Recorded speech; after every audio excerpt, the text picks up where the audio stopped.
un cordial saludo. Esperamos que se encuentren muy bien. Hoy tenemos un espacio muy especial en esta velada de la Universidad Nómada. Tenemos una invitada muy especial. Hola Jennifer, ¿cómo estás? Hola, muy bien. ¿Y tú cómo estás?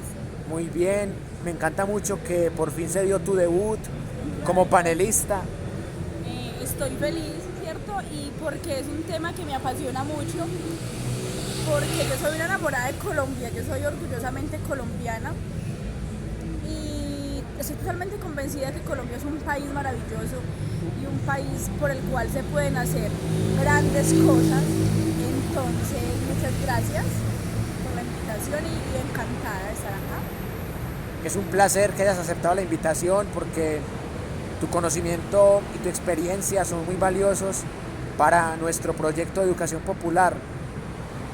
La primera pregunta que quiero que reflexionemos es: ¿qué panorama ves tú de cara al proceso electoral del Congreso de la República? Porque sabemos que un presidente que no tenga mayorías en el Congreso no puede gobernar. Gordo, realmente hay muy buenas opciones. Yo tengo mi voto tanto por presidencia, por Cámara y por Senado muy definidos desde hace algún tiempo, pero tristemente no todo el electorado colombiano está en las mismas condiciones, porque hay mucha desinformación y la gente vende su voto, la gente se deja manipular por lo que escucha en unos medios de comunicación no tan creíbles. Entonces yo pienso que la gente debe informarse, que la gente debe leer las propuestas, que la gente debe investigar el pasado político, por así decirlo, de los aspirantes actuales y así escoger la mejor opción y no solamente votar por el que escuché que dijo mi vecino, que dijo mi hermano, que dijo mi tío, sino que nuestro voto sea un voto muy a conciencia y un voto desde el conocimiento, porque creo que este año puede empezarse a escribir un nuevo rumbo para Colombia. Y como te decía inicialmente, yo estoy plenamente convencida que Colombia es un país maravilloso, un país que podría estar mucho mejor, un país que podría tener una mejor economía, un país que podría brindar una mejor calidad de vida a sus habitantes, porque erróneamente nos dicen que queremos todo gratis o ese tipo de comentarios sobre el comunismo, sobre el socialismo, y realmente no es así. Yo pienso que necesitamos una economía más justa, más equitativa, necesitamos más oportunidades y creo que es el momento para escribir o para empezar a escribir una nueva historia de Colombia. Tengo un panorama muy optimista porque vienen también nuevas generaciones, los centennials, nacidos a partir del año 2000, que son nuevos votantes. Y en las juventudes se puede notar ese aire de cambio. Ya están cansados de los De lo politiqueros mismo. que compran votos, que ponen a votar muertos, que están aliados con grupos narcoparamilitares. Y esta juventud probablemente va a empezar a montar un Congreso menos corrupto, Renovado. más crítico, un mejor presidente. Ya está cansada esta juventud de la mafia uribista que lleva 20 años gobernando. ¿Tú qué Y precepto tienes ahí? ¿Qué percepción tienes de quién podría ser ese aire de cambio en la presidencia de la República? bueno, como te dije inicialmente, mi voto lo tengo definido hace mucho tiempo y ese es a Gustavo Petro, 100%. Y no es un voto improvisado, es porque he leído, porque he seguido la campaña política de Gustavo Petro desde algún tiempo atrás y me he podido dar cuenta de todas las infamias, de todas las calumnias, de todas las campañas sucias que hay en su contra, porque además son súper hipócritas, por así decirlo, porque le echen a Petro la culpa de todo lo malo que ocurre en el país cuando él no está gobernando, y porque además dicen que si Petro llega al poder el país estaría mal, pero por Dios, ellos llevan muchísimos años gobernando y son ellos los que tienen el país mal. Entonces, pues realmente pienso que es el momento de que los colombianos votemos diferente y empezamos a tener una conciencia política mucho más clara. Exacto, porque no se trata de vislumbrar a Petro como un mesías, como un salvador. Es alguien que puede gobernar de manera progresista, un régimen de transición, y después de toda la mafia uribista que ha gobernado con el mismo Uribe, con Santos, con Duque, Gustavo Petro sería una piedra en el zapato para muchas oligarquías locales. Y Petro, como tú muy bien lo dices, tiene una propuesta de país ambiental, una propuesta que es progresista. Gordo, digamos que una de las cosas de Petro que más me llama la atención es sus propuestas en cuanto al campo, la parte agraria, y pues es que es supremamente lógico que sea una campaña o un, digamos, plan de gobierno muy enfocado hacia el campo, porque es que somos un país en su mayoría rural, pero con un campo supremamente empobrecido y abandonado, donde nosotros perfectamente podríamos producir para que en Colombia no hubiera desabastecimiento y además para exportar a otras partes, pero no. Entonces me parece pues muy lógico que a eso lo llamen castrochavismo, cuando realmente es una economía con los pies sobre la tierra y basada en lo que somos, porque somos un país muy rural y creo que a eso tenemos que sacarle mucho provecho. Exacto, además que ni siquiera cuando Petro hizo parte del M-19 fue socialista o comunista, porque hay que recordar que el M-19 nace por un robo electoral, un descontento del pueblo. El M-19, a diferencia de las FARC, no tenía apoyo de la Unión Soviética, a diferencia del ELN, no tenía inspiración en la Revolución Cubana, y a diferencia del EPL, no tenía inspiración en el maoísmo chino. El M-19 es una guerrilla que nace por la corrupción, por la desigualdad, por el robo electoral a Rojas Pinilla, precisamente el 19 de abril del 70. Y por eso, si Gustavo Petro no era socialista ni comunista cuando estaba en el M-19, mucho menos ahora, que Petro ya lleva prácticamente 33 años en la vida civil, mientras que hay otros que no se han desmovilizado del paramilitarismo y que han gobernado Colombia más de 20 años. Y que además los tienen en un pedestal cuando realmente son las personas que le han hecho más daño al país. Entonces es muy distinto cuando vos sabes que alguien fue un guerrillero y ese reconocimiento es público y todo el mundo lo sabe, a otra cuando estás tras una máscara, pero todo el mundo sabe el tipo de delincuente que sos. Y otra cosa, que a Petro nunca se le pudo comprobar un crimen de lesa humanidad. Y la tarea que Petro cumplía en el M-19 era una tarea más ideológica. Exacto, no era una tarea militar. Petro se nota que no conoce de manejo de armas o de estrategias militares. Es un ideólogo, es un economista, es alguien que tiene unas ideas que no chocan con el capitalismo, pero que no apoyan ni un capitalismo salvaje, ni tampoco un estatismo. Son ideas que buscan un equilibrio entre Estado y mercado.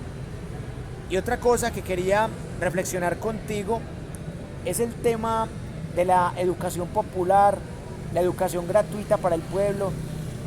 ¿Tú qué piensas cómo sería un gobierno de Gustavo Petro para docentes de cátedra que son mal pagados, universidades del Estado que están al borde de la quiebra? ¿Tú cómo ves ese panorama?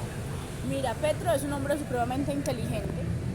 Yo creo que toda persona inteligente, toda persona, como lo digo, todo buen gobernante tiene muy claro que la educación es el motor del desarrollo, que la educación nos permite desarrollar, que la educación brinda mejores oportunidades de vida. Entonces yo estoy segura que Petro haría demasiado por la educación. Y es uno de los puntos que también me llama más la atención, porque Colombia es un país con jóvenes muy brillantes, con jóvenes muy inteligentes, con grandes maestros, con muy buenas universidades, y lo único que hace falta es un poquito de inversión hacia esa academia. Entonces estoy segura que Petro también estaría muy enfocado en eso, y porque es que él ha manifestado la importancia de la educación, y yo creo que lo sabe él y lo sabemos todos. Un país educado es un país desarrollado. Y Petro en Bogotá tuvo una propuesta educativa interesante. Lamentablemente en Bogotá tuvo muy poca gobernabilidad porque el procurador uribista Alejandro Ordóñez lo destituyó. Petro tuvo que recurrir a la Corte Interamericana de Derechos Humanos. Petro ganó, tenía un consejo en contra.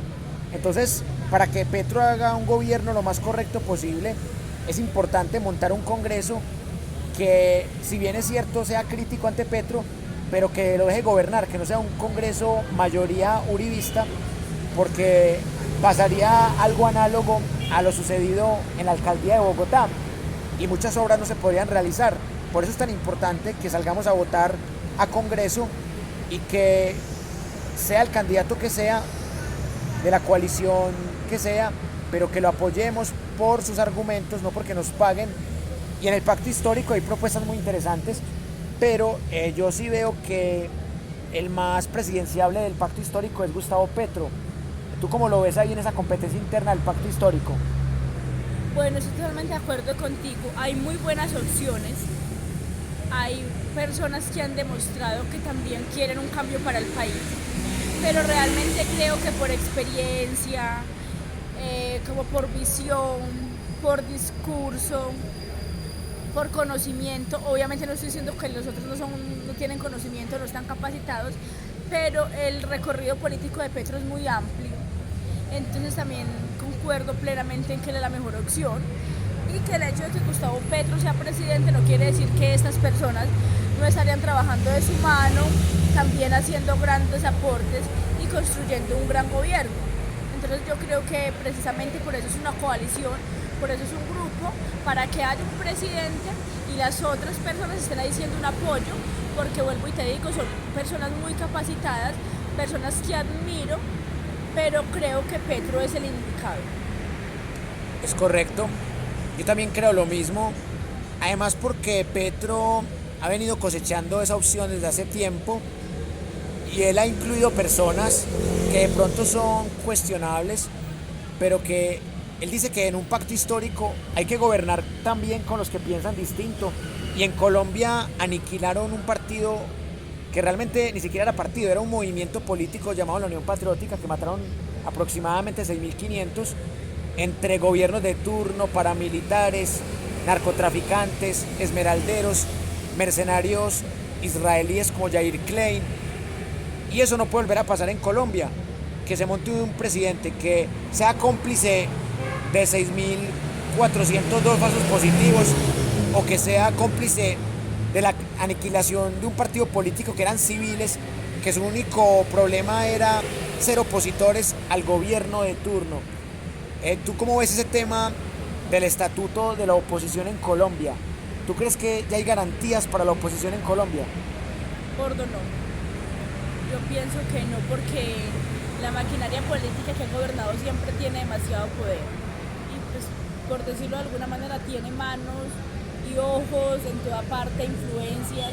Entonces realmente, como durante toda la campaña se han dedicado a desprestigiar, es muy probablemente que cuando llegue al poder se encarguen de hacerle la vida imposible, de no dejarlo gobernar, como para dar a entender que tenían la razón. Como para decir, siempre decimos que no iba a servir, siempre dijimos que nos iba a llevar a un foso, y eso hizo. Entonces realmente creo que lo harían con ese propósito, de tener la razón. Hay una última pregunta que me encantaría que pensáramos, que es muy importante y que seguramente más adelante vamos a profundizarla con un video dedicado a ese tema, porque es un tema muy amplio y muy complejo, y son las políticas con enfoque de género. ¿Tú cómo ves esta serie de políticas de cara al Congreso, a la presidencia? Porque seguimos viendo muchos feminicidios, acoso sexual callejero, violencia intrafamiliar que casi siempre es en contra de la mujer. Entonces me gustaría conocer tu punto de vista al respecto. Gordo, yo pienso que las penas deben ser un poquito más fuertes, porque de manera personal he conocido casos donde el feminicida se ha escapado, no lo han encontrado, el crimen ha quedado impune, donde también la persona sale libre, sale bajo fianza, sale a casa por cárcel, donde han dicho que no son un peligro para la sociedad, y donde muchas veces las mujeres acuden a comisarías de familia o a estaciones de policías, y son estos funcionarios quienes las hacen sentir culpables de lo que les está pasando, quienes no les prestan atención, quienes no les dan un acompañamiento apropiado. Entonces pienso que este tema hay que fortalecerlo mucho.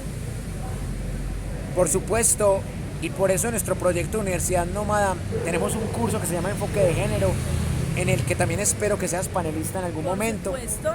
Me encanta que hayas debutado y quiero que nos des una conclusión o varias conclusiones y una reflexión final acompañada de un mensaje para la gente de nuestra familia nómada. Bueno, a todas las personas que son parte de la familia nómada, agradecerles y pedirles que sigan suscribiéndose, que sigan viendo los videos, que sigan escuchando diferentes puntos de vista, que sigan enriqueciendo sus conocimientos. Como dije ahora, considero que la educación es supremamente valiosa e importante. Y la invitación a que votemos a conciencia, que reflexionemos y a que hagamos las cosas de manera correcta, porque creo que es el momento de un cambio para Colombia y pues literalmente lo tenemos en nuestras manos. Entonces, muchas gracias por la invitación y espero seguir estando por acá más seguido. Por supuesto, muchas gracias a ti.